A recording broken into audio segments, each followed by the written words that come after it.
দক্ষিণ চীন সাগর, দুপুর 2:30 সমুদ্রটা অস্বাভাবিকভাবে শান্ত, কোনো ঢেউ নেই, শুধু নীরবতা। হঠাৎ সেই নীরবতার বুক চিরে ভেসে উঠল এক হেলিকপ্টার। এটা কোনো সাধারণ হেলিকপ্টার নয়, এটা হলো আমেরিকান নেভির MH-60 রোমিও। দেখতে শান্ত, কিন্তু এর ভিতরে লুকানো আছে এক ভয়াবহ প্রযুক্তি, যেটা সমুদ্রের নিচে শত্রুর নিঃশ্বাস পর্যন্ত শুনে ফেলতে পারে। ঠিক সেই সময় সাগরের গভীরে লুকিয়ে ছিল চীনের টাইপ 039 ডিজেল সাবমেরিন।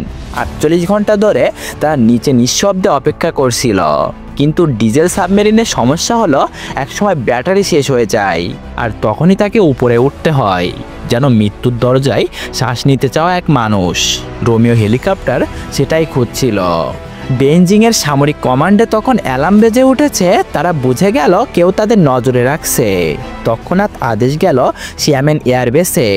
সেখান থেকে উড়ে এলো তাদের অহংকার জেট 10 অ্যাটাক হেলিকপ্টার, এক ভয়ানক ধাতব জন্তু। পাইলটের নির্দেশ ছিল স্পষ্ট, ওদেরকে ভয় দেখাও, কিন্তু যুদ্ধে যেও না।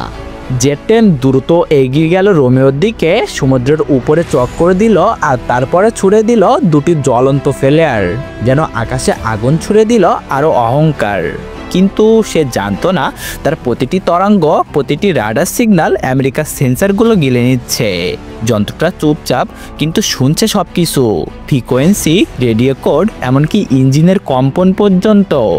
জেট 10 পাইলট ভাবছে এখন আমি নিয়ন্ত্রণে আছি, কিন্তু নিচে থাকা সাবমেরিন এখনও বিপদে, কারণ আমেরিকার হেলিকপ্টার তার ডিপিং সোনার নামিয়ে দিয়েছে ঠিক তার মাথার ওপরে।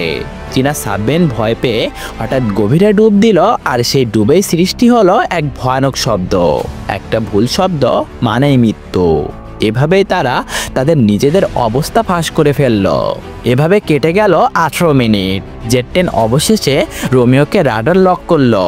পাইলটের চোখে আত্মবিশ্বাসের ঝিলিক দিল, কিন্তু 3 সেকেন্ড পরেই সব অন্ধকার। রোমিওর উপরে থাকা EA-18 গ্রাউলার চালু করলো তার LQ-99 জ্যামিং সিস্টেম। জেট 10-এর স্ক্রিনে এখন 12টা হেলিকপ্টার, কেউ পানিতে ডুবছে, কেউ আকাশে উল্টো উড়ছে। এটা কোনো যুদ্ধ নয়, এটা এক ডিজিটাল মরীচিকা। চীনের পাইলট তখন বারবার রাডার ঠিক করতে চাচ্ছে, কিন্তু তার প্রতিটি চেষ্টাই আমেরিকার ডেটা সেন্টারে নতুন রহস্য উন্মোচন করছে। তারা জেনে নিচ্ছে জেট 10 কোন ফ্রিকোয়েন্সিতে কাজ করে, তার লোডিং সিস্টেম কিভাবে প্রতিক্রিয়া দেয়, এমনকি সফটওয়্যারের ভার্সন পর্যন্ত। একটা ভুল জ্যামিং মানে এখন পুরো সিস্টেম ফাঁস। সে ভাবছে সে যুদ্ধ করছে, বাস্তবে সে নিজের অস্ত্র খুলে দিচ্ছে শত্রুর সামনে। এরই মধ্যে আকাশে দেখা গেল আরেকটি ছায়া, চীনের নজরদারি বিমান KJ-500। এটা একসাথে 100টারও বেশি চলন্ত টার্গেট ট্র্যাক করতে পারে। জেট 10 নতুন করে দিক ঠিক করলো, রোমিওর পিছু নিল। কিন্তু হঠাৎই রোমিওর উপরে আকাশে দেখা গেল দুটি FA-18 সুপার হর্নেট। তারা কথা বলল না, শুধু ঘুরে দাঁড়ালো, একটা বার্তা দিয়ে গেল, আমরা একা না। জেট 10-এর ইঞ্জিনের তাপমাত্রা ছুঁয়ে ফেলেছে 105%। রাডার পাগল হয়ে গিয়েছে, যোগাযোগ বিচ্ছিন্ন। 72 মিনিটের এই নিঃশব্দ যুদ্ধে একটা হেলিকপ্টার নয়, পুরো চীনের প্রযুক্তি ফাঁস হয়ে গিয়েছে। রোমিও তখন ধীরে ধীরে ফিরে যাচ্ছে তার নিজের ঘাঁটির দিকে, নীরবে, কিন্তু জিতে গিয়েছে। এই যুদ্ধে কোনো বিস্ফোরণ হয়নি, কোনো বন্দুক গর্জে ওঠেনি, তবু একজন পাইলটের ভুলে একটি দেশ হারালো নিজের সামরিক গোপনীয়তা। এটাই আধুনিক যুদ্ধের আসল রূপ, যেখানে বুলেট নয়, ডেটাই অস্ত্র। যে তথ্যর মালিক সেই নিয়ন্ত্রণ করে ভবিষ্যৎ। 72 মিনিটের এই ঘটনার পর বেইজিং শিখলো একটাই শিক্ষা, ভয় দেখানো যায়, কিন্তু প্রযুক্তির সামনে অহংকার দেখানো যায় না। একটা ভুল রাডার লক, একটা ভুল পদক্ষেপ, আর তাতেই বদলে গেল যুদ্ধের সংজ্ঞা।